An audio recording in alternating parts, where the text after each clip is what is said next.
Hello guys, welcome back to our channel mister Mrs Pandit. So आज हम reaction देने वाले हैं कारगिल वॉर के ऊपर, जो कि पब्लिश किया गया खान सर के अपने चैनल पे। यस, एंड ये है ऑपरेशन विजय। Yes. कारगिल वॉर के बारे में 1999 को जो कारगिल वॉर हुआ था उसके बारे में ही ये वीडियो है। उसके Yes. ऊपर ही खान सर का अपना स्पेशल डॉक्यूमेंट्री है। Right. बहुत सारा इन्फॉर्मेशन वो देंगे इस वीडियो के थ्रू, एंड बहुत सारे चीज़ जो हम पढ़े नहीं है अपने बुक में, वो सब चीज़ भी शायद रिवील होगा। हाँ, इस क्योंकि वीडियो खान के सर का थ्रू जितना भी वीडियो हम लोग आज तक देखे हैं, सारे वीडियो पे बहुत सारे रिसर्च रहता है और इतने सारे हिडन फैक्ट्स रहते हैं जो हमें मालूम नहीं होता है। एकदम और बहुत सारा नॉलेज के लिए बेसिकली बहुत अच्छा है ये सब चीज़ें जो भी अभी एग्जाम्स दे रहे हैं, गवर्नमेंट एग्जाम्स या फिर नॉर्मली जैसे हमारे नॉलेज के लिए ही ये वीडियो देखना बहुत अच्छा लगता है। और ये भी इंडिया का रिलेटेड है, yes, तो हमें तो जानना ही चाहिए, बहुत ज़्यादा ज़रूरी। एंड खान सर का जो वे ऑफ टॉकिंग है, वो जितना जोश में बात करते हैं, वो सुन के ही आधा हमारे जितना इंटरेस्ट है, पूरा इंटरेस्ट लेवल एकदम हाई पिक में चला जाता है।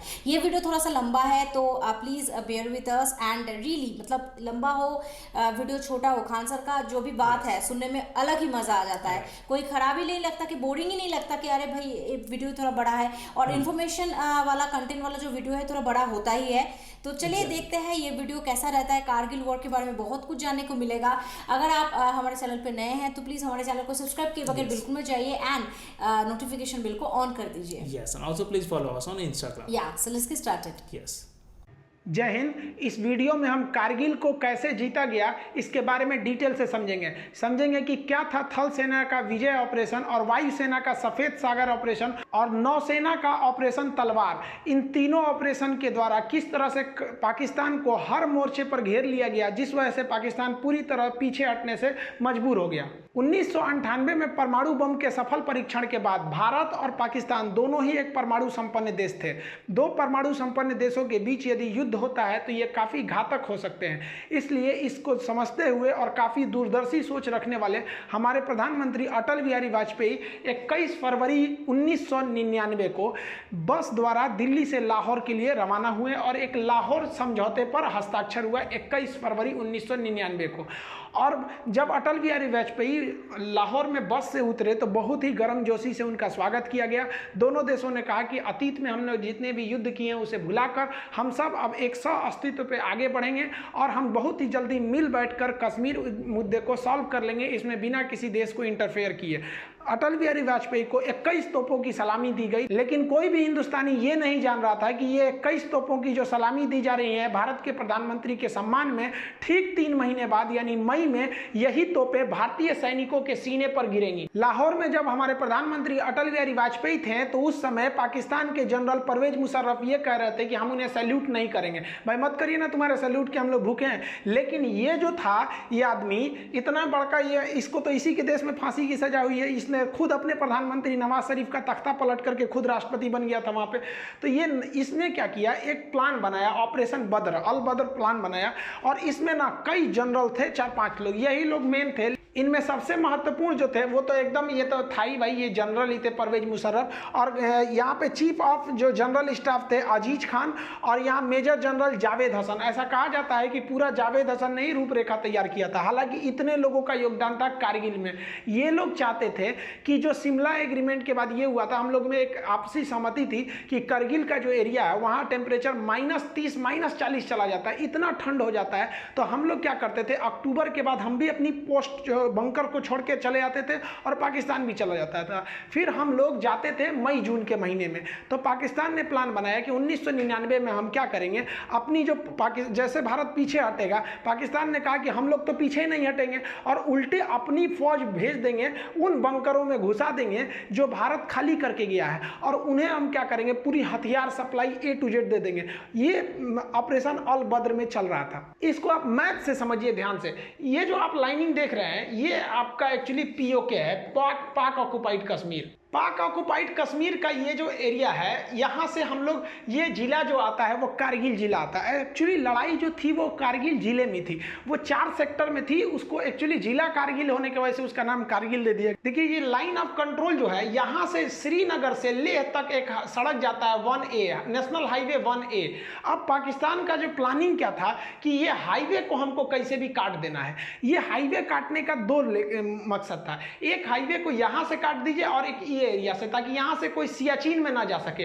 अगर सियाचिन का हाईवे कट जाएगा तो सियाचिन भारत के हाथ से निकल जाएगा, क्योंकि वहाँ डायरेक्ट पहुँच नहीं है। अब बीच में इतने पहाड़ हैं कि नॉर्मल सड़क बनाई ना जा सकती है। तो इसलिए ऑपरेशन अल बद्र के द्वारा मुशर्रफ ये सोचे कि हम ये हाईवे को काट देंगे तो पाकिस्तान, भारत बैकफुट पे आ जाएगा। और रियली भी थी। जैसे आप यहाँ देखेंगे ये डॉटेड लाइन हमारी LAC है, ये लाइन ऑफ कंट्रोल है। अब ये जो सड़क जा रही है, ये सड़क है हमारी श्रीनगर से लेह तक। अब यहाँ कारगिल देखिए, ये लाइन ऑफ कंट्रोल के बहुत ही करीब है। इनकी प्लानिंग क्या थी, ये लोग 4 जगह से भारत में घुस गए। देखिए करगिल जो बोलते हैं, करगिल की लड़ाई, करगिल जिला था, उसमें 4 जगह थे। जैसे आपके जिला में कैसे ब्लॉक या तहसील होते हैं, कई सारे होते हैं, तालुका टाइप का, उसे ही था करगिल जिला। इसमें 4 महत्वपूर्ण सब डिवीजन में लड़ाई चल रही थी। ये क्या किया, ये 4 जगह से घुसपैठ कर दिया। यहाँ पर 4 एरिया से घुसपैठ किया। सबसे पहला जो एरिया था मस्कोक एरिया था, ये मस्कोक एरिया में घुसपैठ कर दिया। उसके बाद जो एरिया था वो द्रास का एरिया था। सबसे भीषण जो लड़ाई हुई थी वो द्रास में हुई थी। इसी में तोलोलिंग, टाइगर हिल और .5140 इसमें सब आते थे सब ये। तो ये वाला एरिया हो गया द्रास। और इसके बाद ये वाला एरिया हो गया काक्सर। काक्सर का एरिया जो था वो एक्चुअली बैकअप के लिए इन लोगों ने यूज किया था। और काक्सर के बाद ये बटालिक एरिया, बटालिक सबसे लास्ट में था। अब आप बताइए बटालिक क्यों किया गया था, क्योंकि बटालिक पे अगर कब्जा हो जाएगा तो हम सियाचिन नहीं जा पाएंगे। तो आप देख रहे हैं ना, ये चारों पॉइंट एक्चुअली कारगिल में आ रहे थे, इसलिए इसको नाम दे दिया गया कारगिल का युद्ध। लेकिन कारगिल का युद्ध में जो सबसे भीषण एरिया जगह युद्ध हुआ था वो था द्रास में। तो अब हम लोग एक एक करके समझते हैं कि आखिर ये लड़ाइयाँ कैसे कैसे हुई थी। देखिए ये पहाड़ी एरिया है, यहाँ इंडस्ट्रीज नहीं है, यहाँ पर पशुपालन ज़्यादा होता है। तो एक याक पहाड़ी जीव होते हैं, पहाड़ी पशु है, तो याक चरा रहे थे लोग। तो ये तासी नाम दयाल नाम के एक व्यक्ति का याक खो गया था। वो उसे ढूंढने गया और दूरबीन में देखा तो उसको दिखाई दिया कि कुछ लोग पत्थर को खोद रहे हैं और वहाँ छुपने की जगह बना रहे हैं, बंकर बना रहे हैं। और वो दाढ़ी वगैरह रखे तो समझ गया कि भाई ये पाकिस्तानी है। ये भागा भागा आया, आर्मी को बताया कि भाई वहाँ ऐसी ऐसी घुसपैठ हो रही है। तो आर्मी ने देखा तो भाई आर्मी को भी हलचल दिखाई दी, हेलीकॉप्टर से सर्वे लिखा गया तो भारत को भी पता चला कि भाई यहाँ पे घुसपैठ है। तो इसके लिए पेट्रोलिंग पार्टी, पेट्रोलिंग मतलब होता है जांच के लिए, पेट्रोलिंग पार्टी भेजी गई 5 मई को। 5 मई को भेजा गया पेट्रोलिंग पार्टी में 4 से 5 जवानों को वहाँ पर घुसपैठी। ये चारों से एक्चुअली पहाड़ पे आप चढ़ रहे होते हैं, वहाँ पहले से वो छुप के बैठे होते हैं, तो वो आराम से आपके ऊपर शूट कर सकते हैं। हमारे सैनिकों को उन लोगों ने मार दिया, हमारे सैनिक शहीद हो गए। इसके बाद जो हुआ वो एकदम भयानक हो गया। ये 9 मई को सीधा हमारा कारगिल के जिला पर, अब जैसे कारगिल का कई एरिया है, जैसे मस्कोक है, द्रास है, बटालिक है, काक्सर है, तो ये 4-5 अलग है, छोटे छोटे डिवीजन है। लेकिन एकदम मेन जिला पे ही कारगिल जिला में आके पाकिस्तानी आर्मी का एक तोप का गोला गिरा और भारत का जो एमुनेशन डिपो था जहां गोला बारूद रखा था पूरा वही उड़ा दिया। और एक झटके में भारत को 127 करोड़ का लॉस हो गया। इन सब के होने के बाद भारत को लग रहा था कि ये मामूली घुसपैठी आतंकवादी हैं, लेकिन धीरे धीरे पूरी तरह से साफ होने लगा कि ये आतंकवादी नहीं है। इन आतंकवादियों के पीछे पाकिस्तानी पिल्ले बैठे हुए हैं, उनकी नॉर्दर्न लाइट इन्फेंट्री के जवान बैठे थे। उनके अंदर इतना तो कलेजा नहीं है कि सामने सामने लड़े। अरे साले मर्द की औलाद थो तो सीधा बोले रहते ना कि मत लौटो। हम लोग जब लौट गए थे ठंड में तो तुम आके वहां बैठ गए थे, उसके बाद वीर बन रहे हो। देखिए एक्चुअली क्या होता है कि जब आप हमला करने जाते हैं तो माना जाता है कि आपकी फौज 3 गुनी होनी चाहिए, क्योंकि दुश्मन पहले से बैठा है। लेकिन पहाड़ी लड़ाई में ऐसा माना जाता है कि नहीं, आपको 9 गुना लॉस होगा। एक तो आप चढ़ेंगे, आपको चढ़ाई में दौड़ नहीं सकते हैं खाली मैदान की तरह, और वो आराम से बैठा हुआ है पहाड़ में, हल्का सा एक मौका कर लेगा, बंदूक निकाल लेगा, आपको दिखेगा नहीं कहां से गोली आ रही है। अब भारत के सामने यही बड़ी समस्या थी, कैसे कैसे हमला किया जाएगा। तो ये टोटल का एरिया देखिए कारगिल है, तो इसमें हम लोग जो देख रहे थे ये वाला एरिया जो है ये मस्कोक है, इसके बाद ये द्रास है। तो मेन जो झमेला था वही वो द्रास में था, क्योंकि द्रास जो है हाईवे के एकदम करीब का एरिया था और यहाँ की जो पहाड़ियाँ थी वो काफ़ी ऊंची थी, जिससे कि नेशनल हाईवे नंबर 1 पर कौन जा रहा है आराम से देखा जा सकता था। पाकिस्तान इतना डोमिनेंस कर लिया था कि नेशनल हाईवे नंबर 1 पर आप एक स्कूटर नहीं ले जा सकते थे बिना उनके हिसाब से, क्योंकि वो आराम से गोली मार सकते थे, सर पे गोली मारते थे एकदम टीप के वो सब। तो भारत को यहाँ पे बहुत बड़ा डिसएडवांटेज था, ये भारत की इंटेलिजेंस फेलियर थी, ये पूरी तरह से आके इन पहाड़ियों पे बैठ गए। अब ये जो आपका द्रास का एरिया दिख रहा है, ये भले इतना छोटा यहाँ दिख रहा है, अब ये देखिए पूरा का पूरा एरिया द्रास है।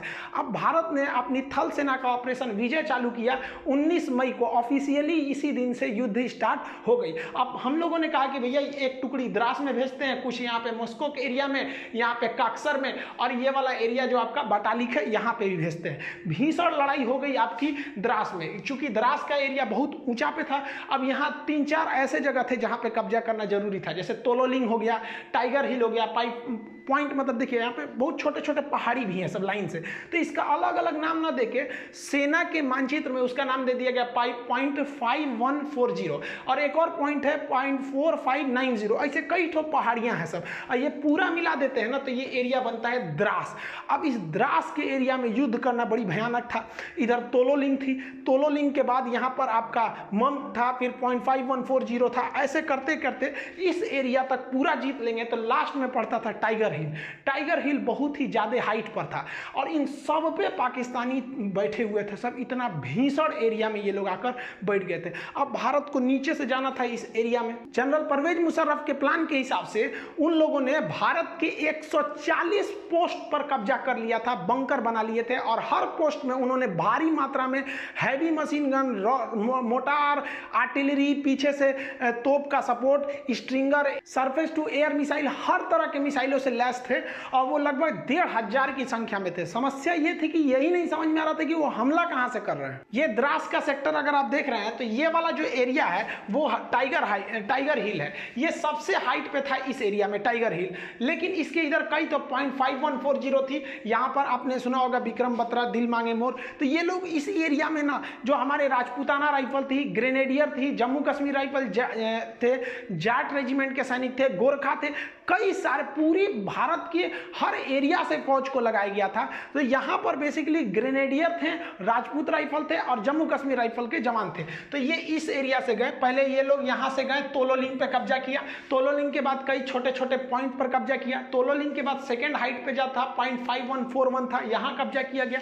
यहाँ कब्जा के बाद आप देखिए यहाँ से सीधा टाइगर हिल यहाँ है, यहाँ पर हमला हो रहा था और ये ससुरे सब यहाँ से आर्टिलरी फायर कर रहे थे, सब तोप यहाँ से। सोचिए उनको कहाँ दिखेगा, और यहाँ एयरफोर्स भी सक्सेस नहीं हो पा रही थी, लेकिन भारतीय जवान रुकने वाले कहाँ हैं ससुरे तुनाई। भारत माँ को जब भी जरूरत पड़ी है, भारत के वीर सपूतों ने कभी भी अपना खून बहाने से पीछे नहीं हटे हैं।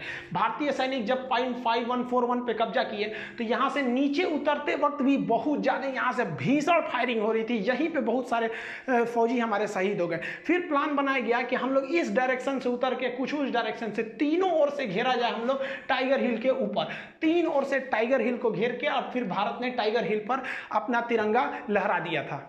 देखिए यहाँ पर जो एरिया दिख रहा है ये आपको टाइगर हिल दिख रहा है। अब टाइगर हिल से इतना दूरी पे आप देखेंगे तो ये तोलोलिंग का एरिया, ये तोलोलिंग पहाड़ी है, ये टोटल एरिया जो है वो द्रास है। अब तोलोलिंग की जो पहाड़ी है वो काफ़ी ऊंचाई पर स्थित है, वहाँ पर लड़ाई करना काफ़ी मुश्किल हो गया था तोलोलिंग पर।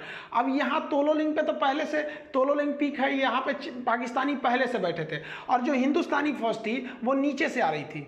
अब हिंदुस्तानी फौज नीचे से जब चढ़ रही थी तो ये जो पाकिस्तानी थे इस साइड में अपनी आर्टिलरी गन रखे थे, यहाँ से हमला कर देते थे। तोलोलिंग की ऊंचाई से ये पूरे एरिया पे डोमिनेट करते थे। ये एरिया नीचे होने की वजह से हम लोग जब द्रास से ऊपर चढ़ना चालू किए तोलोलिंग पे तो ये सीधा हमला कर देते थे। फिर भी भारतीय सूरवीरों ने किसी भी तरह इस मुश्किल चोटी के ऊपर चढ़ान किया। तोलोलिंग को जीतने के बाद इसके अगल बगल में देखेंगे तो कई सारी पहाड़ियां हैं जिन्हें अलग अलग पॉइंट के नाम पे जानते हैं, जिसे हम कहते हैं पॉइंट 5140। इस तरह से छोटी छोटी पहाड़ियां थी। इन पहाड़ियों को पार करने के बाद अब देखिए इतनी दुर्गम में पहाड़ियों में जा जाके लड़ाई लड़ना था और दुश्मन यहाँ पर 100 से ज़्यादा पोस्ट बना के, बंकर बना के वहाँ पर गुफा टाइप का उसमें छुपा हुआ था। हमारे सैनिकों को दिखता भी नहीं था स्पष्ट कि उनकी लोकेशन कहाँ है। ये पार करके इस एरिया की जो सबसे ऊंची चोटी थी वो वो थी टाइगर हिल। द्रास के तोलोलिंग और उसके छोटे पहाड़ियों पे जीतने के बाद अब इस एरिया का सबसे ऊंचा पहाड़ आप देख रहे हैं, ये टाइगर हिल। इसको फतह करना बहुत ही मुश्किल था। टाइगर हिल पे हमारे जो जम्मू कश्मीर राइफल, जो राजपूताना राइफल रही, हमारी जो ग्रेनेडियर्स, इनकी पोस्ट पहुंची फौज पूरी तरह से। अब ये इतना सीधा चढ़ाई पे और यहाँ से ये लोग टोटल एरिया डोमिनेट कर रहे थे। इस वजह से इंडिया को जो थी कैजुअलिटी ज़्यादा हो गई, क्योंकि ये पहाड़ पर वो पहले से छुपे हुए थे। एक तो इतनी ऊंचाई थी। अब आप सोचिए जो कुतुब मीनार है वो 240 यानी लगभग 250 फीट की ऊंचाई पर है, और ये लड़ाई चल रही थी 18,000 फीट। आप 250 फीट कुतुब मीनार चढ़िएगा तो थक जाते हैं। ये 18,000 फीट पर दुश्मनों का आमना सामना मुकाबला था। उसमें से चोट्टो पाकिस्तानियों की फौज पीछे से तोप से फायरिंग कर रही थी, इनडायरेक्टली मोटार तोप, हैवी मशीन गन इत्यादि से। और इनको छुपने में एक सहायता होती थी, क्योंकि रूल है कि जो ऊंचाई पर रहता है उन्हें युद्ध में ज्यादा फायदा मिलता है। इसीलिए टाइगर हिल को तीन ओर से घेर लिया गया। तीनों ओर से घेरने के बाद जब टाइगर हिल पर कब्जा हुआ तो समझने लगा कि भैया द्रास का एरिया जो है ना अब पूरी तरह से इंडिया के डोमिनेंस में था। लेकिन बाकी बटालिक सेक्टर वगैरह में अभी भी घुसपैठ बनी हुई थी। लेकिन ये टाइगर हिल जीतने के बाद भारतीय सैनिकों का मनोबल भी टाइगर हिल से ज्यादा ऊंचा उठ गया था। करगिल की लड़ाई में सबसे निर्णायक अगर किसी हथियार ने अगर साथ दिया था तो वो बफोर्स तोप ने साथ दिया था। बफोर्स तोप ने इतना भयानक बम्बार्डमेंट किया था कि पाकिस्तानियों को समझ में नहीं आ रहा था कि कहां से ये हमला हो रहा है। जबकि आपको याद होगा तो जब राजीव गांधी की सरकार थी तो इनको बहुत सारे इल्जाम लगाए गए थे कि बफोर्स में घोटाला हुआ है, क्या हुआ है। लेकिन जब युद्ध के मैदान में, जब बफोर्स अपने रियल मैदान में उतरा तो जितने विरोधी थे जो ये बोल रहे थे कि राजीव गांधी ने घोटाला किया है, उन लोग का एकदम मुंह बंद हो गया, क्योंकि ये एकदम पिन पॉइंट निशाना मारता था, एकदम टीप के। और जबकि पाकिस्तानी को समझ में नहीं आता है मार कैसे रहा है। हम किसी अलग वीडियो में आपको बता देंगे कि तोप से कैसे निशाना बनाया जाता है। एक्चुअली उसके लिए 8 फिगर आर्टिलरी निकाली जाती है 4 फिगर के हिसाब से। तो वो 4 फिगर 8 फिगर के हिसाब से इसको निकाल के मारा जाता है। 40 किलोमीटर रेंज होता है। 40 किलोमीटर तो दिखता भी नहीं है, ये फिगर के हिसाब से मारा जाता है, नक्शा के हिसाब से। वैसे ही हमारे यहाँ राफेल खराब है, राफेल खराब है। अभी चाइना से युद्ध हो जाएगा तो सबको समझ में आ जाएगा कि राफेल क्या है। तो हमारे यहाँ ना देखिए भाई, किसी की भी सरकार रही, विपक्ष में बैठे हो तो मतलब सरकार को गरियाओ। एक तरह से कह लीजिए तो यह हमारे पॉलिटिक्स का एक परंपरा है कि विपक्ष में बैठे हो तो सरकार को गरियाओ। उस वक्त बफोर्स के लिए आप राजीव गांधी को गरिया रहे थे, अभी आप राफेल के लिए नरेंद्र मोदी को गरियाओ। तो आप ये नहीं कह सकते कि गाली किसी एक पार्टी ने सुना है। यहाँ सब पार्टी गाली सुनती है, भले वो कुछ भी करे। आर्टिलरी गन के बाद वायुसेना ने भी अपना ऑपरेशन सफेद सागर चालू कर दिया। 26 मई 1999 को ऑपरेशन सफेद सागर को ऑफिशियली लॉन्च कर दिया गया। और इसके लिए भारतीय वायुसेना ने अगले ही दिन यानी 27 मई को, ये भारतीय वायुसेना के लिए बहुत खराब दिन एक तरह से कह सकते हैं, तो क्योंकि यह इस वक्त भारतीय वायुसेना को कई सारे झटके लगे। उन्होंने अपना MiG-27 विमान को उड़ाया जो वहां पे पहाड़ी क्षेत्र में गया और इसमें टेक्निकली खराबी आ गई थी। ये हालांकि पाकिस्तानी कहते हैं कि उन्हें मारकर गिरा दिया गया था। टेक्निकली खराबी आने की वजह से इसके जो पायलट थे नचिकेता, वो क्या किए, पैराशूट से ड्रॉप किए और गलती से उनका पैराशूट जो है लाइन ऑफ कंट्रोल के उस साइड गिर गया, पाकिस्तान साइड में। बाद में पाकिस्तान ने भारत के दबाव में लौटा दिया, जैसे अभिनंदन जी के साथ मामला हुआ था। लेकिन तब तक ये तो बात का मैटर है कि जब लौटाया था, लेकिन उस वक्त तो कुछ ही को पता ही नहीं चल रही थी 27 मई को कि कहाँ गए। इनका कोई रडार से सिग्नल भी गायब हो गया था। तो इनके पीछे निकले थे MiG-21 लेके अजय अहलुवालिया।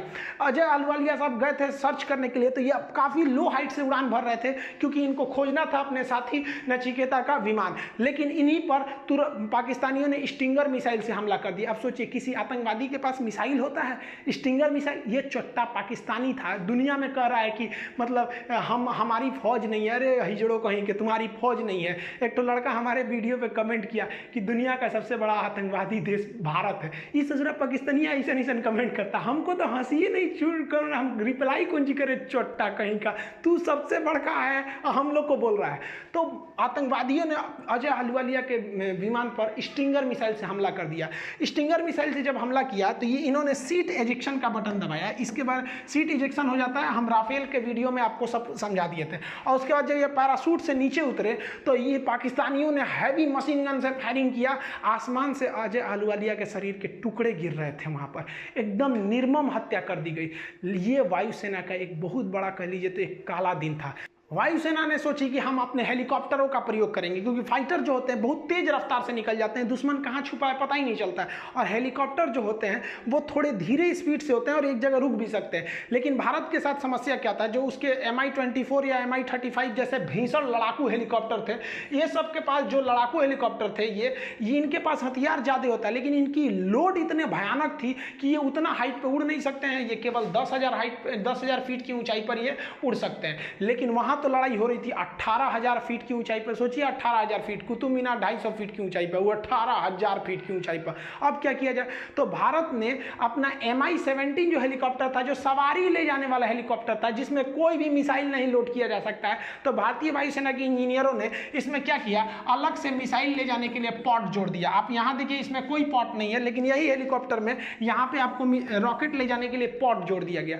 लेकिन इसमें एक खराबी थी, जो हमारे 4 Mi हेलीकॉप्टर थे, इसके पास आती हुई मिसाइलों के, क्योंकि पहले जो 2 विमान थे उन पर तो मिसाइल अटैक हो गया था, स्ट्रिंगर मिसाइल कंधे पर रख के मार दिया जाता है, तो ये लोग स्ट्रिंगर मिसाइल से बचने के लिए एक फ्लेयर का प्रयोग करते हैं। वो आग का गोला होता है, एक्चुअली स्ट्रिंगर मिसाइल जो होती है वो गर्मी को सूंघ के आती है, तो गर्मी को सूंघ के आती है, तो ये क्या करते हैं, जब इनको पता चल जाता है कि हमारे ऊपर स्ट्रिंगर मिसाइल आ रही है, तो वो आग का गोला फेंकने लगते हैं, जिसका जो इंफ्रारेड को मिसाइलों को अपनी ओर खींच लेता है, ये बच के निकल जाते हैं। तो भारत के जो हेलीकॉप्टर थे 4 में से तीसरा जो हेलीकॉप्टर था उसमें ये फ्लेयर वाला सिस्टम था वो नहीं लगाया गया था, और यही खतरा हो भी गया। हमारा पहला हेलीकॉप्टर बम बरसा के आ गया, फ्लेयर से बच गया, दूसरा भी फ्लेयर छोड़ के बच गया, बम बरसाया, लेकिन तीसरा जो जहाज था वो भीषण हमला किया, और उसके पास फ्लेयर भी नहीं था, लेकिन इतने हमारे वायुसेना के पायलट बहादुर कि वो नीचे जहाज को लाया, एकदम एक्यूरेट हमला किया।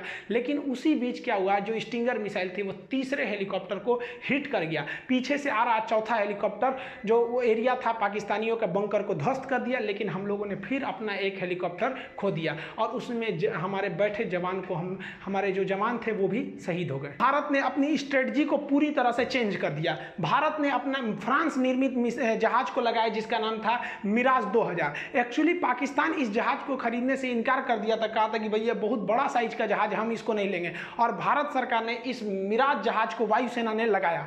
ये मिराज जहाज जो लेजर गाइडेड बम से हमला करते थे, तो ये सबसे बड़ा आपका ये तो वायुसेना का जो ऑपरेशन सफेद सागर था उसमें सबसे निर्णायक भूमिका मिराज 2000 लगाया। ये तो पाकिस्तान में घुस के पाकिस्तानियों का बलात्कार कर दिया, ऊपर से ही मारा, इतना हमला किया कि कमर टूट गई कारगिल की लड़ाई में। कह रहे थे कि बहुत बड़का साइज है, बहुत बड़का साइज है तो बढ़िया से तो धोबो किया है। और अभी याद रखो इसका बाप आ रहा है, बाप इसी का मिराज 2000 का राफेल पुरान हो गया, तगड़ा अभी और है। लेकिन वायुसेना को एक बात का और डर था कि 1965 की लड़ाई में हम लोगों ने एक छोटा सा हमला किया था, जिसके बदले में पाकिस्तानी वायुसेना ने भीषण हमला कर दिया। इस बार उनके हमले से डर नहीं था, एक्चुअली दिक्कत क्या था कि पाकिस्तानी घुसपैठिए जो थे, उनकी नॉर्मल लाइट इन्फेंट्री के जो जवान थे वो घुस चुके थे पूरी हथियार को लेकर, और हम लोग को दिख भी नहीं रहा था। और अगर वायुसेना भारत की पाकिस्तान की दोनों घुस जाएगी तो इसमें सबसे बड़ा फायदा क्या होगा, नीचे के घुसपैठियों को, क्योंकि हमारे जो जवान चढ़ रहे थे उनको तो ये पाकिस्तानी घुसपैठी मारिए रहे थे आराम से, ऊपर से उनकी वायुसेना भी मारने लगती थी। लेकिन इसीलिए भारतीय वायुसेना ने श्रीनगर एयरबेस, पठानकोट एयरबेस से अपने जो जितने भी घातक जो इंटरसेप्टर जहाज थे MiG-29 इसको तैनात रखा था कि अगर पाकिस्तानी वायुसेना आएगी तो तुम उससे जाके लड़ जाना, कारगिल के एरिया में घुसने ही मत देना। इसी बीच सबसे भीषण घटना हुई थी भाई 24 जून 1999 को। हमारे 2 जगुआर जहाज जो थे वो रेकी पे निकले हुए थे। इसी जहाजों ने क्या किया, उनको लगा नीचे एक तो गुलटेरी जगह था, इन जहाजों को लगा कि भाई नीचे काफ़ी ज़्यादा फौज है, और वो नीचे काफ़ी फौज का जमावड़ा था। तो जो आगे का पायलट थे वो काफ़ी यंग थे, जो पीछे बैठे थे उनका नाम था, पायलट का नाम AK सिन्हा। तो AK सिंह जो थे ये थोड़े सीनियर पायलट थे। तो ये आगे वाला जो पायलट था वो गुलटेरी में जो फौज खड़ी थी उनका बहुत बड़ा कैंप था, नीचे पाकिस्तानी बहुत बड़ी फौज में खड़े थे, उन पर मिसाइल लॉक कर लिया। और आपको हम वीडियो में बता चुके हैं राफेल वाले में कि एक बार मिसाइल लॉक हो गया ना तो आप बच नहीं सकते, वो मिसाइल पहले खोज के मार देगी आपको। तो ये ग्राउंड पे एकदम लॉक कर लिया और इनने पूछा अपने सीनियर से कि हमने लॉक कर लिया है बहुत बड़े अड्डा को, क्या हम इसे उड़ाने जा रहे हैं। तो उन्होंने कहा कि रुक जा एक बात बता, तुम उस साइड पाकिस्तान में हो, घुस गए हो कि इंडिया में ही हो। तो ये कहें कि हम तो पाकिस्तान वाले एरिया में घुस गए। कहा कि मत मारो, क्योंकि इस दिल्ली का सीधा आदेश है कि आप पाकिस्तान के एरिया में हमला नहीं कर सकते। ये बहुत अच्छा डिसीजन था, क्योंकि 1 साल पहले हम लोगों ने 1998 में परमाणु बम फोड़ा था। पूरी दुनिया हमारे खिलाफ थे, जैसे अभी ईरान के खिलाफ है, उस समय हमारे खिलाफ थी।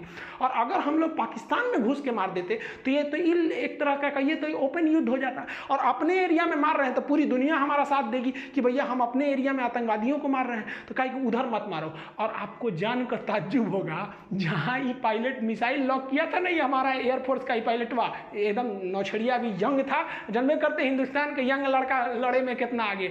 और किस्मत अच्छा था, नवाज शरीफ उनके प्रधानमंत्री और उनके थल सेना अध्यक्ष परवेज मुशर्रफ, ये लोग उसी कैंपुआ में थे। सोचिए अगर सीनियर मना नहीं किया रहता तो जूनियरवा तो धो दिया रहता। अब आप याद समझिए थोड़ा, एक छोटा सा देश था ऑस्ट्रिया, जिसके यानी राजकुमार की हत्या कर दी गई। उस हत्या की वजह से प्रथम विश्व युद्ध चालू हो गया। वही हाल था यहाँ, एक परमाणु संपन्न वाला दूसरे देश के परमाणु संपन्न के सेना अध्यक्ष को मार देने से कुछ खास बवाल नहीं होता है, क्योंकि सेना लड़ने के लिए, लेकिन राजनीतिक व्यक्ति की हत्या करने पर बवाल हो जाता है।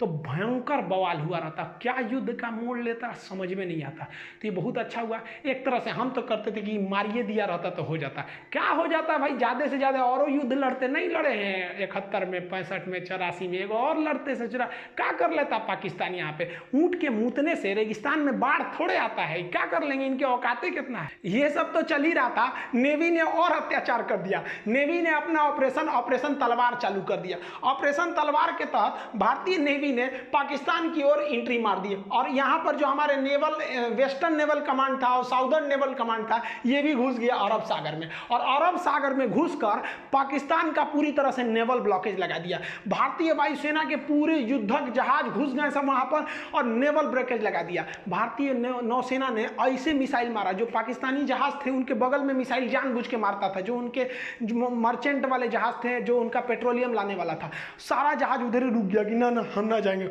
नेवी उधर मार रही है। पूरी तरह से पाकिस्तान का इतना भयानक नेवल ब्लॉकेज था कि पाकिस्तान के पास केवल 6 दिन का पेट्रोलियम बचा था, नहीं तो उसके बाद उन लोग गाड़ी चलाते, लोग चलाओ ससुरा तुम्हारा पास, इतना भयानक काम किया था। तो नेवी के रोल को भी हमें भूलना नहीं चाहिए। पाकिस्तान जो है वो मदद मांगने के लिए चला गया अमेरिका में। 4 जुलाई को अमेरिका में इंडिपेंडेंस डे के रूप में मनाया जाता है, तो वहाँ क्लिंटन साहब के पास पहुँच गया। एक्चुअली जो पाकिस्तान है ना, पहले अमेरिका का रखेल था, अभी वो चाइना का रखेल बन गया है। पहले वो अमेरिका से फसल था, तो अमेरिका से कहा कि सुनिए ना, मदद करिए मेरा। अमेरिका के पास गया मदद करने के लिए, तो अमेरिका ने पूछ दिया नवाज शरीफ से, ये बताइए वो नॉर्दर्न इन्फेंट्री आपकी फौज घुसी है कि नहीं घुसी है। तो कहा कि हमरे फौज घुसी है, और ये चट्टा घुसा दिया बिना हमरे बताइए। देखिए एक्चुअली होता क्या है कि पाकिस्तान में जो सेना होती है ना, प्रधानमंत्री की भी वैल्यू नहीं देती है। कारगिल के लिए 10% जिम्मेदार जो थे वो नवाज शरीफ थे, 90% ई चट्टा जिम्मेदार था। अपने को बहुत बड़ा का समझता था, सिकंदर द्वितीय चट्टा, कहीं के फांसी लगतो हो तोरा कुछ दिन में, अस्थिर रहो यहाँ पे। तो ये इनको तो पता था, ये तो बेचारा खुद अपने जनरल से डरते थे, जबकि ये इतना बड़का नमक हराम है कि इसको जनरल का पद नवाज शरीफ ने दिया था, जबकि ये सबसे जूनियर था जनरल की लिस्ट में, फिर भी इसको दिया। ये क्या किया, नवाज शरीफ को हटा के अगले साल खुद क्या बन गया, राष्ट्रपति बन गया। हम ही बढ़िया से हुआ, ये तो तू लोग यार अपने देश का नहीं है तो हम लोग का कहाँ से हो जाएगा रे। तो ये बिल क्लिंटन ने कहा कि सुन नवाज शरीफ, देर चक्कर मत कर यहाँ पे, तो पहले परमाणु बम फोड़ा है तो हम तोरा दिमाग खराब है, तू क्या समझता है, तू गलत काम करेगा हम तोरा साथ देंगे, पूरी दुनिया हमको नहीं थूकेगी, तू अपनी फौज पीछे बुलाओ। तो ये लोग अकेले रूम में बात कर रहे थे, तो बाहर में पाकिस्तानी जो इनके साथ जो गए थे सब चमचा बेलचा, वो कहते कि हाँ नवाज शरीफ हैं, इनको तो अमेरिका वैल्यू देगा, रखेल को तो कोई वैल्यू देता है, मुंह लटका के नीचे आए हैं, अमेरिका वैल्यू नहीं दिया है, चलो फौज वापस बुलाओ। तब तक पगला ये चाइना गया था मदद करने कि हमको मदद कीजिए यहाँ पर, तब तक भारतीय जो थे सब टेलीकॉम वाले इसका बतिया रिकॉर्ड कर लिया सब। और भारत के अटल बिहारी वाजपेयी और जसवंत सिंह इन्होंने प्रेस कॉन्फ्रेंस में वो टेप सुना दिया कि इससे सुना चाइना में कह रहा है कि हमारी फौज घुसी हुई है, और यहाँ एक्सेप्ट कर लिया। यानी दुनिया के मैटर पे ये तो चौपट हो गए। लेकिन ये चोट्टा हटने का नाम नहीं ले रहा था, क्योंकि ये चाहता था कि हम चुनाव लड़े यहाँ पर। बताइए हमारी सेना कितनी बेहतर बेहतरीन होती है, सर्जिकल स्ट्राइक करके आई तो मोदी जी बोलने लगे कि हमारी सेना की है, हमारी सेना की है, नेता कहने लगे सब मारे, लेकिन फौज ने कभी नहीं कहा। बहादुरी यही होती है भाई, बहादुर की पहचान जंग के मैदान में होती है, मीडिया में नहीं होती है। लेकिन ये मानता नहीं था। तो ये सऊदी अरब के राजकुमार जो राजा थे उस समय फहाद, उन्होंने फोन किया इसको कि रे चोट्टा कहीं का, तू शांति से रह जाओ मैटर पे, न तो तोरा हम व्यवस्था कर देंगे। ये खुद अपनी आत्मकथा में लिखा है कि हम तो नवाज शरीफ को टपका दिए रहते अगर ये बीच में नहीं आए रहते। तो सोचिए ये अपने प्रधानमंत्री को टपका रहा था, रे चोट्टा। सारा घमासान, ये तो वर्ल्ड लेवल पे डेमोक्रेसी चल रही थी, और उधर भारत की जो फौज ना कह के लेंगे मार रही थी एकदम बढ़िया से, और धो रही थी जब पाकिस्तानियों को ना, तब उन लोग को समझ में आया कि भाई साहब बहुत बुरी फंस गए हैं पाकिस्तान। इनको लग रहा था, ये क्या कह रहे थे कि हमने पाकिस्तान की गर्दन पकड़ ली है। अरे ससुरे तू नहीं, तू का हम लोग का गर्दन पकड़ेगा। बड़ी एक गनीमत मनाओ ना कि जितना हरामीपन तुम लोग करते हो ना, अगर भारत ने एक बार हरामीपन किया ना तो तुम लोग इतिहास में पढ़े जाओगे। एक देश हुआ करता था, पाकिस्तान नाम था। जैसे भारत में कैसे छोटा बच्चा को कहानी सुनाया जाता है, चंदा मामा दूर के, वही पाकिस्तान ऐसा था, बाबू बाबू हल्ला मत करो नहीं तो पाकिस्तान की तरफ थुराओगे। ससुरे तू लोग ना पूरी दुनिया में ना मुसलमानों का नाम चौपट किया तुम लोग, तू लोग की वजह से पूरी दुनिया में ना मुसलमानों को गाली दिया जाता है। ये चट्टा क्या करेगा, कहीं जाके बम फोड़ देगा। अरे यार तुमको इतने माँ के दूध में तो इतना गर्मी है ना, तो आओ ना हमारी फौज खड़ी है, काय लिए पीछे से हमला करता है चट्टा कहीं का। तो देखिए इन लोग पे भरोसा करना नहीं चाहिए। 14 जुलाई तक पाकिस्तान के जितने हिजड़े घुसे थे उन सारे हरामियों को भारतीय सेना ने मार दिया, और राजनीतिक रूप से अटल बिहारी वाजपेयी ने घोषणा कर दिया कि पाकिस्तान ने हमारे पीठ पर खंजर मारा था, हम उसके सीने पे गोली मारे हैं। ये देखने में व्यक्ति बूढ़ा था, इनको कम मत समझिएगा, बुढ़ापा में परमाणु परीक्षण करने वाला प्रधानमंत्री हमारे अटल बिहारी वाजपेयी। हम उन खुश नसीबों में से हैं जिन्होंने प्रधानमंत्री के रूप में अटल बिहारी वाजपेयी और उसी समय राष्ट्रपति के रूप में एपीजे अब्दुल कलाम को देखा है। ये नसीब अब किसी को नहीं होगा जो एक साथ इतना योग्य राष्ट्रपति और इतना योग्य प्रधानमंत्री देखने को मिले। अब ये नसीब किसी को नहीं होने वाला है जो दो बड़े नेता इतने योग्य हो जाए। इन्होंने कह दिया 14 जुलाई को कि भैया ये ऑपरेशन हमारा विजय सक्सेस हो गया, लेकिन आर्मी ने कहा कि ना ना भाई सब पे भरोसा करना, ये पाकिस्तानियन पे नहीं। अब सेना ने एक एक करके घूमना चालू किया, कहाँ कहाँ पाकिस्तानी छुपे हैं सब। तो पूरी तरह से 26 जुलाई को सेना ने कहा कि एक को कुत्ता नहीं बचा है। इस ससुरा सब लाश लेने नहीं आया था अपनी फौज का, कह रहा था कि हमारी फौज नहीं है, जबकि जेब में आई कार्ड था कि पाकिस्तानी आर्मी नॉर्दर्न इन्फेंट्री। ससुरा कहीं अरे लाश तो ले जाते यार, हम लोग लाश दे सकते थे। भारतीय सेना की बहादुरी देखिए। पाकिस्तानियों ने जब 14 मई को हमारे पेट्रोलिंग पे गए कैप्टन सौरभ कालिया को पकड़ा था, चारों ओर से घेर लिया था, तो इन पर इतनी यातनाएं दिया था ना, इनके आंख निकाल लिए थे, इनके होंठ और जीभ काट लिए थे, कान काट लिए थे सब, नाखून निकाल लिए थे सब, इनके कपड़े उतार कर इनके गुप्तांगों को काट लिया गया था, इनके लाश के टुकड़े करके बोरा में भर के फेंक दिया गया था। इन हरामी पाकिस्तानियों ने इतना गलत काम किया जो युद्ध इतिहास में कभी ऐसा नहीं है, युद्ध के नियम में नहीं है ऐसा। जबकि भारतीय सेना जब अपना सर्च ऑपरेशन कर रही थी, जो कुछ पाकिस्तानी जो थे मर गए थे, कुछ घायल थे, जो अपने आखिरी सांसें ले रहे थे, उन्हें इज्जत से पानी पिलाया, उन्हें इज्जत से दफनाया। उन्हें पहले पाकिस्तान को कहा कि आप अपनी फौज को ले जाइए, नहीं ले गया तो उन्हें इज्जत से दफनाया गया था। ये फ़र्क होता है एक जानवर और एक इंसान में। हम सबको ये फ़र्क बना के रखना होगा, तभी अलग पहचान है। हम जब भी हिंदुस्तानी अगर विदेश में जाते हैं तो इज्जत के नज़र से देखे जाते हैं, और ये पाकिस्तानी जब भी जाएंगे शक के नज़र से देखा जाएगा। 4 बार सिक्योरिटी जांच होगा कि चोट्टा बम लेके तो नहीं आया है। ये इंसानियत बरकरार रहना है।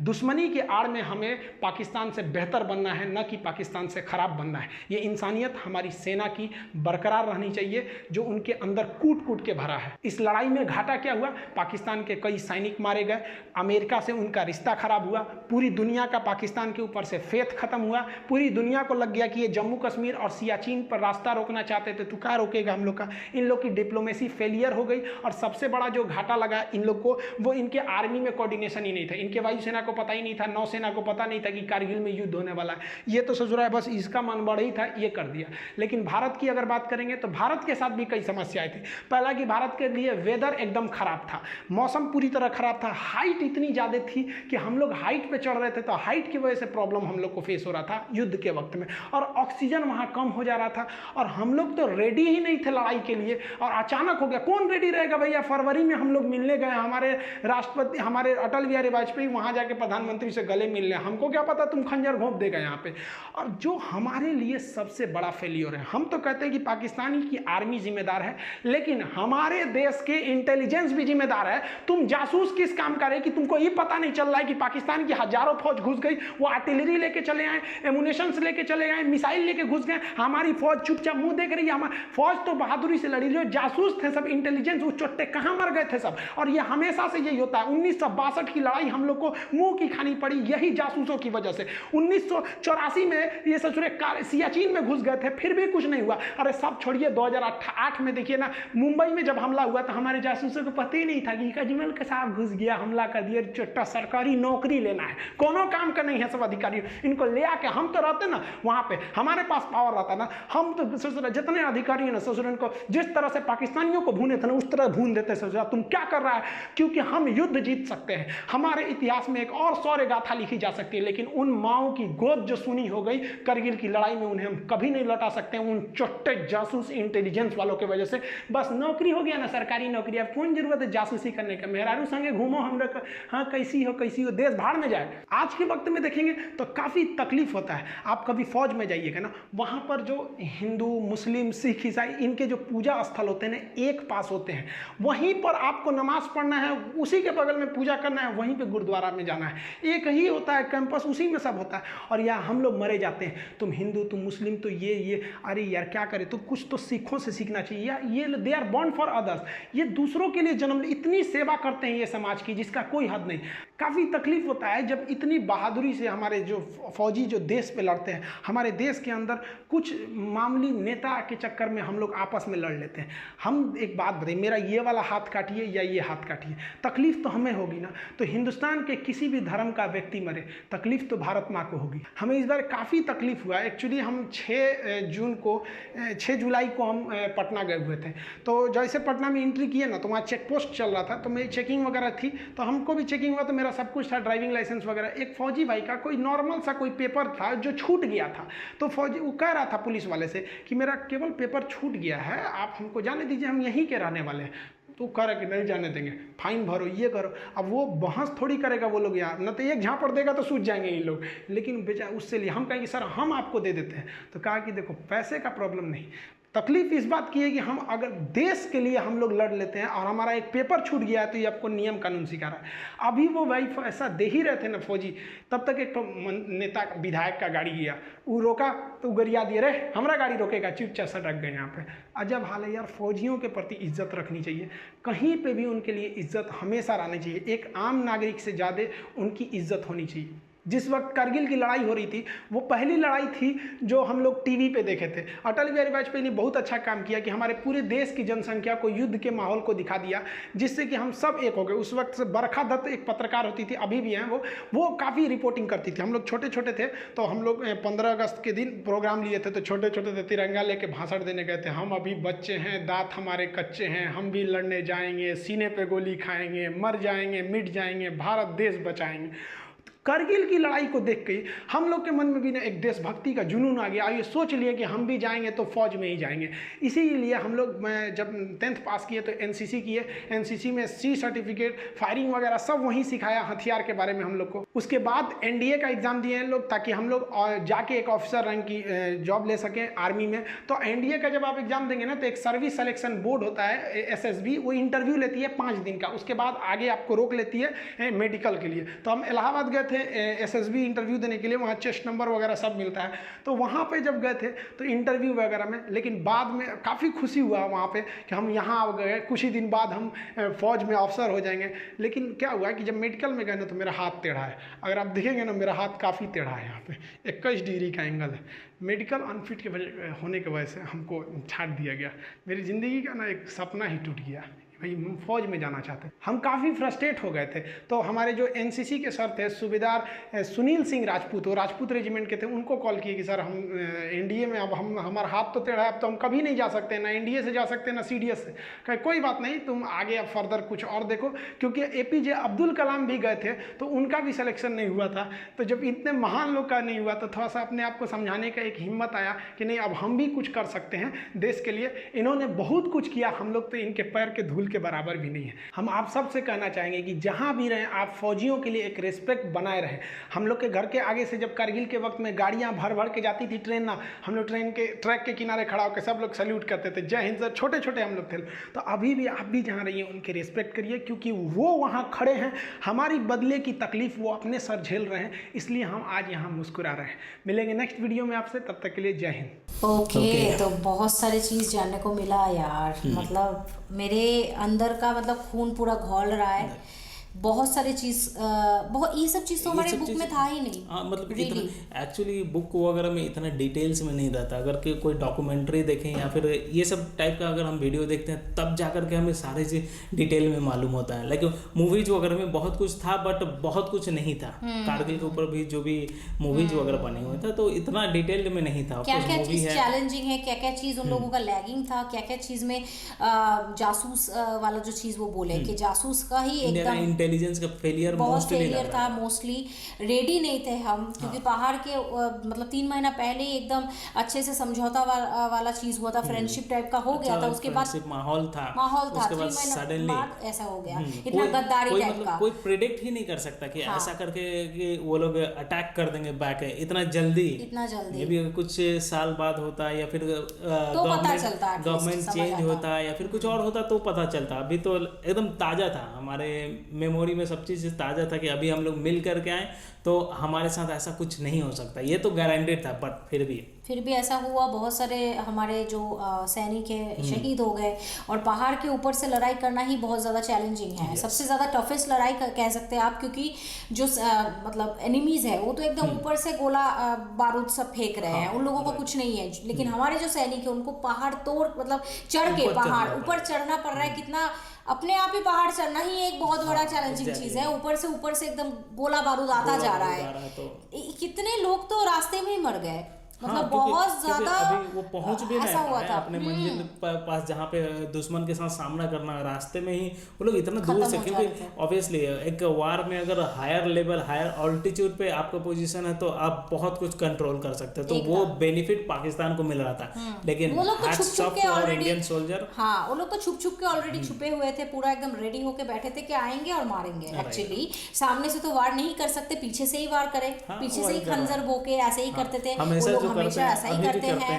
हाँ तो क्या बोले, लेकिन हमारे जो योद्धा है, हमारे जो सैनिक है वो भी किसी से कम नहीं है। इतने मतलब सामने से इतना प्रतिकूलता आ रहा है, इतना ज्यादा ऑब्स्टेकल्स है, फिर भी वो अपने दम पे खड़े थे एंड जीत हासिल वो की है। ये जान के इतना अच्छा लगा ये वीडियो के थ्रू। और खान सर का मतलब कितना जज्बाती हो जा रहे थे, कितने ज्यादा उनका खून बॉयल हो रहा था। वीडियो में देख के ही पता चल रहा था उनका एक्सप्रेशन। हाँ, क्योंकि उनके भी आर्मी में जाने का बहुत इच्छा था। वो हाथ वो रहे थे टेढ़ा, इसके वजह से वो फेलियर हो गया, नहीं जा पाए, रिजेक्ट हो गए। तो वो तो मन में उनको रहेगा, लेकिन बस अंदर का जुनून तो वो है ना। इंडिया के लिए प्रेम तो वो कम तो नहीं होगा। तो उसी के लिए मतलब ऐसा जो सिचुएशन हुआ तो खून किसी का भी खोलेगा। हम लोग एज नॉर्मल ह्यूमन बीइंग का खोल उठता है, तो ये लोग तो जिनका ऑलरेडी सपना है कि जाना है, मुझे तैयारी किए हैं, देश का सेवा करना है, मतलब ये सब चीज ऑलरेडी उनके दिमाग में था।